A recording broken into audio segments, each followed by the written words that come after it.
Good morning, good morning. It is 9 a.m. in the UK at Monday. It's Monday and it's called Make It Happen Monday. Those of you who are new to the show, I'm Cheryl Andrews. I'm also known as the Listening Detective, but I have a slightly different hat on today as I am working in the glorious island of Kefalonia. I'm really hoping that the signal will be okay and that you better hear me.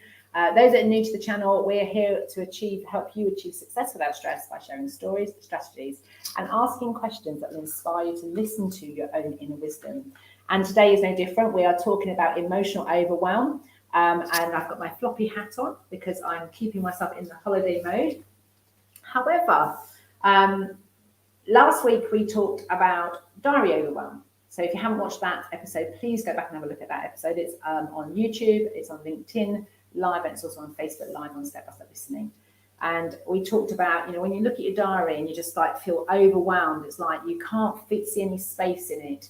And you've got things to do, or maybe you need time to rest or restore, recharge, and you're just there's no space in your diary to do it. Or you've got a to-do list this long, or maybe you have a big goal or dream or a vision and you just can't see how you're going to make it happen. Then that episode is for you.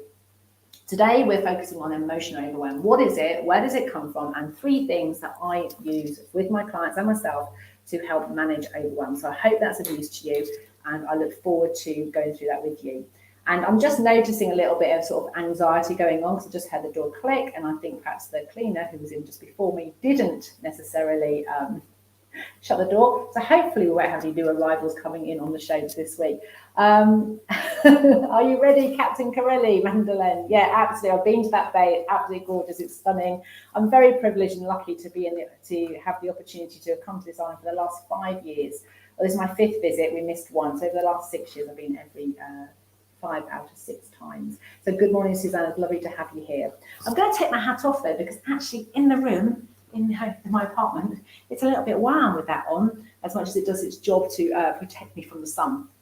So what is emotional overwhelm? Well, I'm going to share what it is for me, and of course it may be different for you. And I'd love you, if you're watching this live with me, Suzanne, or on replay, please pop below, what is emotional overwhelm for you? Because the gorgeous thing about language is that we will often have our own definition from our own experiences. We'll have the dictionary definition. We will have whatever age we were when we started learning about it. And I remember listening to Tony Robbins probably 10 years ago now, and he talked to me about emotion being energy in motion. And that really kind of helped me make sense of it. But where I personally struggle is I'm never quite sure, and I'd love to know all our different models, what you think this is. What's the difference between emotion and feelings? For me, I take that model of emotion being energy in motion, so that when something happens, I will feel a sensation in my body. That is the emotion. So I might have, when you see something that just really touches your heart, and you can feel a sensation. It's like your heart literally grows, and there's a warmth that comes over me, and I want to just smile, and it's just like, oh, it's a gorgeous thing. But equally, I can get overwhelmed, and it's more like a volcano, and it comes from my stomach, and it's rumbling, and then it goes rah. And sometimes when it comes out, it will come out as tears. I'll just burst into tears about something, or it'll be absolute anger, irritability, frustration. And so what I think emotional overwhelm, emotions are, first of all, is this energy moving through our system. Once I got to understand that, when I then look at emotional overwhelm, it's when I have lots and lots of different emotions, and it ends up almost like a sort of mixed swirly ball of stuff, and it's very hard to identify what they are. And then feelings tend to be, in my experience of me personally, is the label I give to the behavior that happens as a result of the emotion. So for example, I might have an emotional response to something. So there's emotion comes up, and then there might be tears. Those tears could be ones of sadness. So it could be a feeling of sadness, or it could be a feeling of joy. But what people would hear and see the other side would, if they were observing me or I was observing myself, would be the same behavior. It would be tears. So I could have 2 different emotions, So the same emotional response, but I have two different feelings. Anger, if you think about, what do you hear and see that you call anger or angry or irritable? So for me, my emotion is often frustration. It'll come up inside and it'll come out. And the feelings that I have are one of being irritable, angry, cross. And sometimes I can feel those things inside and just be muttering to myself on the inside that I'm just wishing this had happened, or that had happened, or that hadn't happened, or they had done this or haven't done that. But I can verbalize it. And sometimes I snap. And I snap, and maybe I stamp my feet or storm off or make a narky comment to somebody that's nearest to me. Always fascinates me how I can manage to hold that all in my professional world, and it's usually family and friends who get the worst of me, that irritability. Now, the good news is 10, 12 years ago, I felt like I was holding it together all day. Every time any of those emotions came up, as a professional listener, my job is to suppress my emotions, to put them away and to leave them there, because my clients do not need to hear, see, or know how I'm thinking or feeling, because I'm holding that space for a non-judgmental space, non-assumption, and it's not about me and what I want. And what used to happen, I used to get home from work, or in that case, it transferred from a workshop to the living room, and if somebody said something, a family member, it was almost like I'd let my guard down, and I would explode over something. And it's what I discovered for me personally it's when I've been suppressing my emotions, my emotional responses to things, ignoring what I was thinking or feeling, because that's what I was paid to do. But I wasn't then getting time to process that, actually listen to it, acknowledge it, think about it, feel it, and actually allow myself to express those emotions, to actually let them go, let them out. Of course, then someone else said, it would go like so what's that word? You probably remember. This is lit to, like a fuse to a firework. And so I was not happy with myself. I was very disappointed in myself, and that created more overwhelm, because I ended up in this pattern of trying so hard to sort of hold it all together all day, and then trying to keep it all down at home. And eventually it always leaked, and it was always over the people that I really cared about the most. And so I ended up crying a lot, being irritable, being frustrated, and snapping over things that really didn't matter.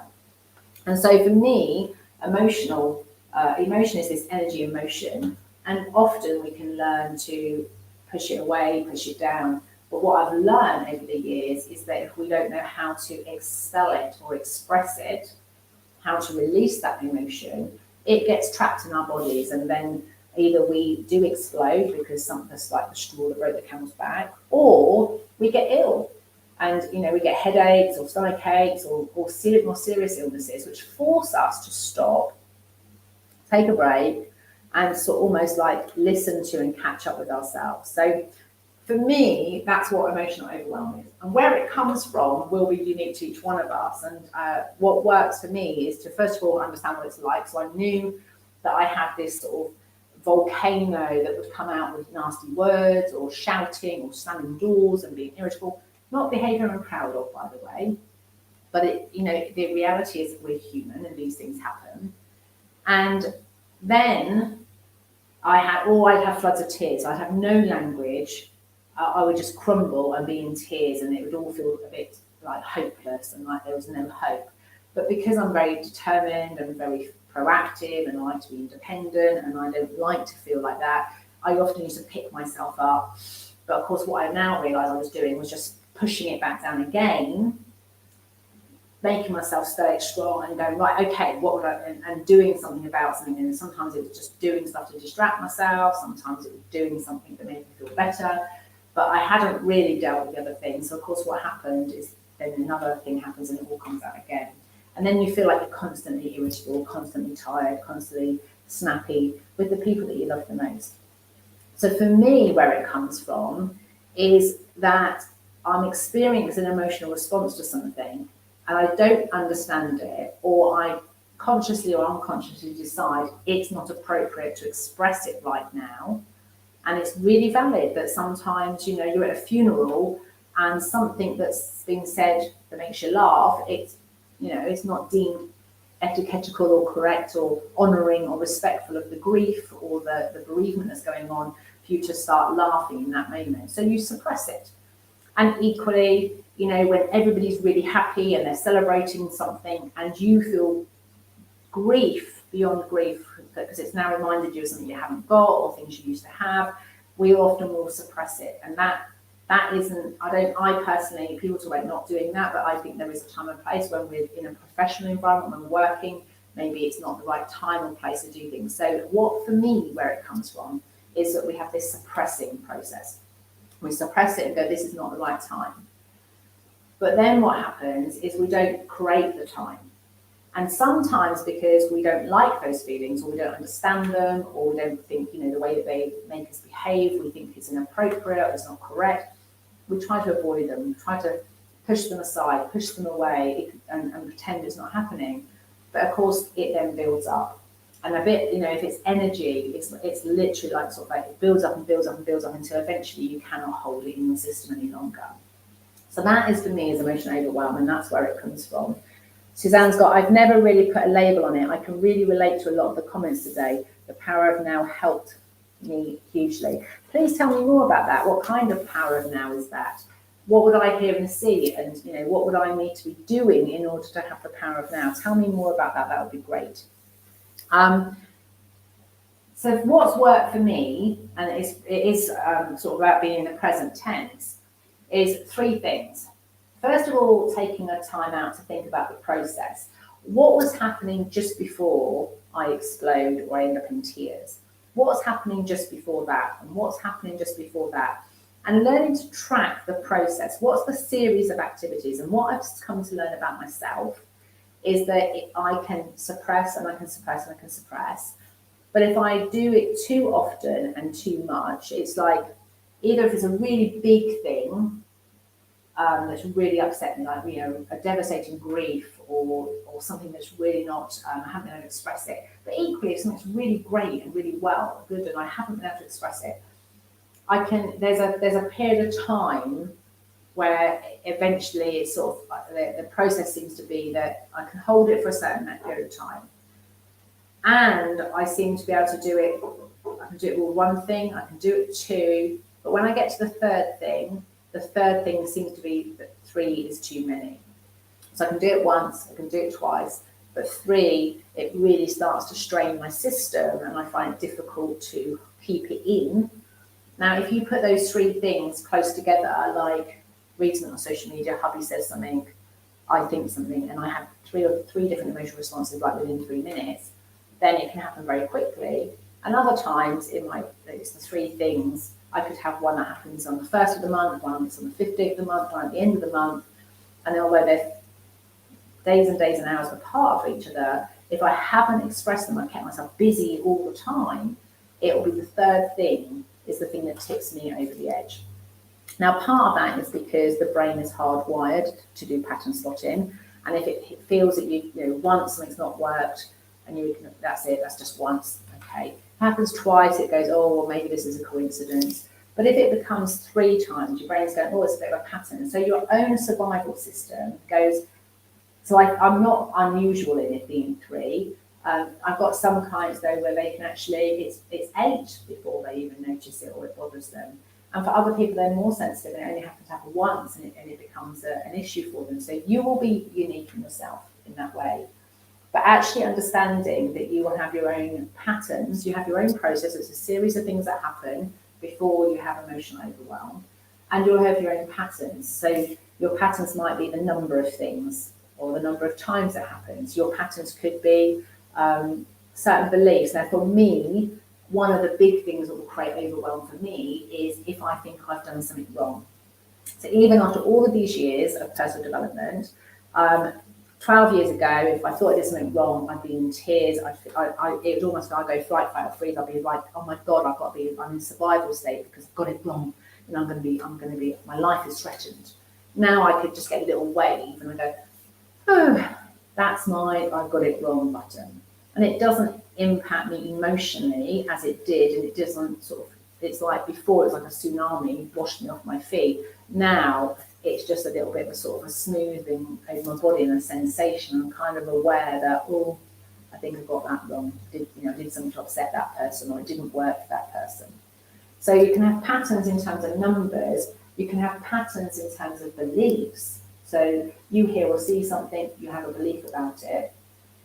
And you could have patterns around all of your five senses. It could be a certain sound, a certain pitch of voice, a certain smell, and that might be much more related to some kind of trauma, something that, you know, in your past, you know, somebody shouted, or maybe a door was slammed, or there was a certain smell going around at the time. Quite often we work with, I don't work directly, but the therapists that work with people who have abuse, if they associate abuse always happening at Christmas time, then the smell of Christmas can often bring back those, and you might smell something and then you have this emotional response, but you haven't got any cognitive, you haven't got language for it, especially if you were very young when it happened, your brain won't be fully formed, but it will know that, or it will think or believe that when this smell happens, this is when you're in danger, so you have this kind of reaction to it.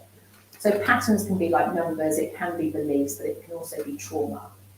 And so being aware of it, sometimes you just won't have the language for it. And so knowing that you've got your own individual patterns and understanding those patterns sometimes is all that's required. I'm just seeing that, I'll come back to your comment in a moment, Suzanne. I'm just going to finish this third point, which is the thing I'll talk about to sort of help it. One of the things that really helps me, and why I talk about managing a critic from Overwhelm to Clarity in 7 steps, is about the catch yourself getting things right, notice progress. So we're looking at process, patterns, and progress today.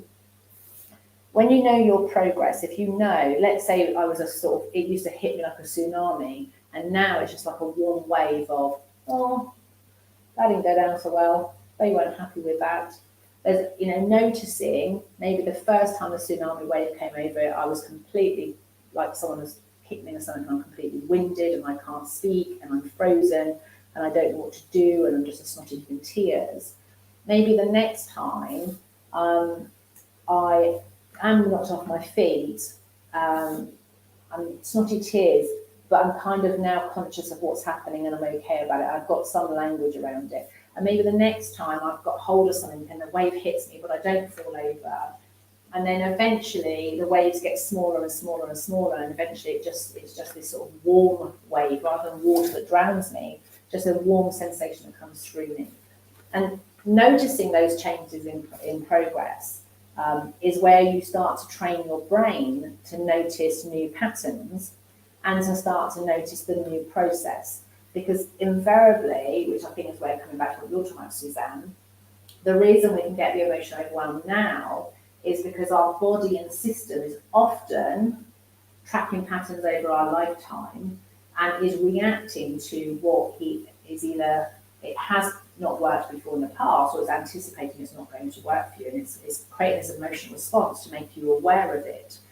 And some of us learn to just ignore it, which isn't great, because then we don't listen to the whole of our system. Whereas if you can bring yourself back to the now, if you are actually in danger now, you want that fired up emotional response. You want that flight reaction, because it will pump the adrenaline through your system. It'll get the blood and the oxygen out to your hands and feet, and it'll allow you to react without thinking. You don't want to be sat there analysing, shall I run away from this lion or not? You want to be able to just go. Equally, if it's like oncoming car, you don't want to be going, oh, shall I go left or shall I go right? You just want to move your car out of the way.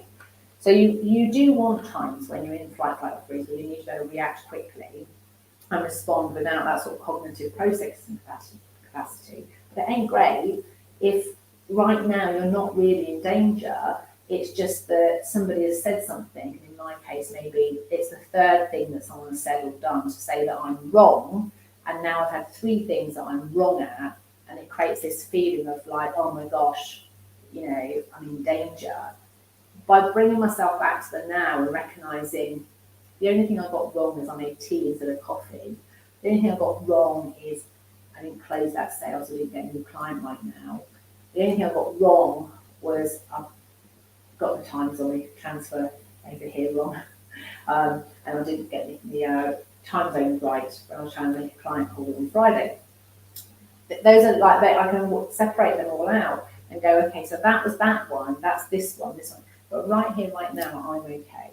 So then you've got Eckhart Tolle's book about living in the now, losing my ego and resentment. It's a lot of what you're saying in another format. finding the words that work for each of us is the key. So well done for addressing this. Thank you very much for sharing that. And it is so important, that you listen to your own language, because I work with clients who say to me, I feel overwhelmed. They use the word overwhelmed. And they often get over, and then we go, well, what kind of overwhelmed and whereabouts is that overwhelm? And find out what the overwhelm is for them, because it is unique. We all have our own process, we have our own patterns, and we will also have our own thing that we need to pay attention to progress. Now, here's the thing. We do not want to totally eradicate emotional overwhelm, but what we want to do is improve and change the impact of emotional overwhelm. Because emotions are part of, one of the things I realise is that in order to not be overwhelmed, I would suppress things. I stopped listening to my own body, so I didn't know when I was tired, I didn't know when I was hungry, I didn't know when I was full. So a lot of my health was impacted by, overeating, or leaving myself go for hours without even realising I was hungry. Then when I was hungry, I was like starving, which then I was irritable and I'd be overwhelmed because I didn't even know that I was hungry, and then I'd like completely past it when I finally get around to thinking about food. So not listening to your system doesn't work. But for me, what I also realised is because I was trying to suppress these emotions that I had deemed not okay, and they weren't acceptable by my standard, not by anybody else's, and maybe they were inherited beliefs from family, etc. I also stopped myself from really being able to feel and embrace the joyful emotions of life, like joy and love and connection. And what I've realised for me personally is I had to learn how to be with those emotions and start to name them. And so for me, it's like, okay, I'm really feeling angry right now. And I will say to my husband, I'm really angry right now, or I'm really disappointed because I was really expecting this to happen, or I was expecting you to do this, and this is the impact it's having on me. But rather than losing my cool with him, I can now just express, this is the emotion I'm experiencing, this is what I heard and saw, this is what I've made up about it, this is what I infer, and this is the impact it's having on me. But also finishing with, and given all that, what I'd like to have happen. And quite often now is I just need some time to allow that adrenaline, that emotion to seep through my system, to be expelled and expressed. And sometimes I need to talk it out, and sometimes I need to write it out in order to get it out of my system. But the more I've allowed myself to name the emotion and expel them and express them, whether it's written or verbally or simply just being with them myself, what I've noticed is there's more space for joy and love and connection. And I remember the very first time that I had this overwhelming feeling, like a tsunami wave of emotion. But now it was from a sense of connection, a sense of belonging, and a sense of feeling loved. And it's really weird because I'd only ever really experienced those really strong emotional overwhelm when it was with emotions that I deemed not to be okay. But learning to listen to them and express them meant that I learned how to create space for all emotions to be honoured and witnessed and accepted, that they are part of the human experience. And the lovely thing is now that I can be equally angry and sad and joyful and love, and I get to experience all of those emotions without shame, without regret, without resentment. That actually, when I was expecting something to happen, it doesn't happen. It is okay for me to be disappointed. When I've asked for something to happen and it hasn't happened and it's had a negative impact on me, it's okay for me to be angry. What's not okay, by my standard, is how I express it and the impact I have on other people. Doing it violently or aggressively or without control is hurtful, and it's disruptive, and that's not okay. But equally, I have recently discovered that I can overlove if I want to really show somebody love and they're not ready for it, they haven't got the emotional capacity for it, that even giving too much of the good stuff without listening to what their system is ready to receive has an impact on all of us. So hopefully that's useful to you. It's lovely to hear you here, Sarah. So we might not be able to or want to change our emotional overwhelm, but we can change the impact of them. Absolutely. Thank you very much for summarising that. And when I was just talking about my joyful emotion times, one of those is in the Soul Sisters, as I call them, my Style Sister group, where I found a community of women that we can talk about clothes. And I no longer, I was either business or family, and I didn't have anywhere to go and have connection. And the swapping and the helping and supporting of each other in that group has brought me huge amounts of joy. And I do put that down to being okay with the fact that I'm human and it's okay. And I'd love to hear from you this week. Just think back, emotional overwhelm for you is like what? Just notice whether your attention is on, the anger and the frustration and that kind of emotional overwhelm, and have you got experience of an emotional overwhelm? Like, when you've got the word for overwhelm is bury or drown beneath a huge mass of something, have a strong emotional effect on.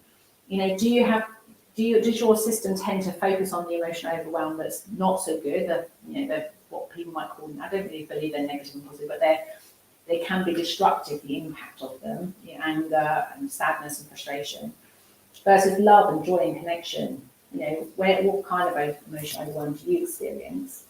And I'd love to know from you, what's your process? What's the series of things that happen just before it? What is your process? What's your series of actions or things that happen to trigger your overwhelm? What brings you huge amounts of joy? And what makes you really angry? What makes you really cross? And I'd love to know what your patterns are. Please feel free to share them. And if you are on the journey of changing the impact of overwhelm on yourself, and you want to be able to achieve success without stress, and you want more clarity and confidence, then please share with us any progress you're making, because I truly believe that when we start to track the progress, we start to settle our system down to recognise that was 1 minute ago I was angry, but I'm not now, and it's okay, that too has passed. So thank you so much for joining me today. Quick summary then, the way to actually track your overwhelm is to look at your process, notice your patterns, and keep an eye on progress. Please celebrate that today with everybody. And I'm going to leave you now with our normal clean setup questions we finished the call with today. So given what you know now and what you've been listening to about emotional overwhelm, what would you like to have happen? Take a moment now, just listen to your whole system. Write down what you want. Notice if you're talking about what you want or what you don't want. And just be with that for a moment. Just see if there's any whispers afterwards that go, yeah, but whatever. Just give them a moment to be heard, expressed. And if you have to, ask yourself the question again. So given that, you want to do whatever, that muttering, what would you like to have happen? And you can take as much time as you want to find out what do you mean by what you say, so what kind of that, is there anything else about that? Just be curious about what would you hear and see when you have that? What would be the impact? Then take a moment and think, how do you need to be for that to happen? For you to get that outcome, how do you need to be to make that happen? What kind of you is that you?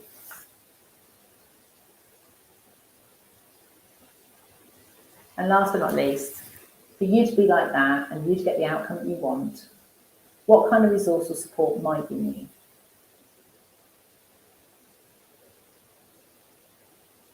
I'd love to hear your answers if you feel able to share it. If you don't want to share it publicly, but you want to drop me a message, I would always love to hear from you.